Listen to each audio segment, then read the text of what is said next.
दूसरा सवाल भी तकरीबन वही है जो इमाम साहब ने अभी अच्छा हो चुका जवाब? नहीं वो मैंने सुना भी है। अच्छा? लेकिन मेरा कुछ थोड़ा बहुत शक है। हाँ जो है बताएं, खोलें उसको। हाँ।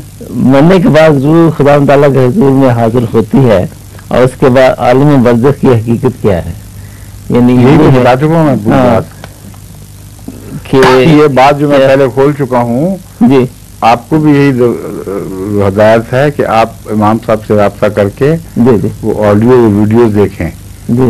उसमें फौरी पेशी का भी जिक्र है जो मौत के मान बाद होती है जी। और आखिरी पेशी का भी जिक्र है जो मरने के बाद जी उठने में होगी और इस दरमियानी अरसे में क्या होगा, ये सारी बातें मैं बयान कर चुका हूँ जी। समझे? मेहरबान। मैं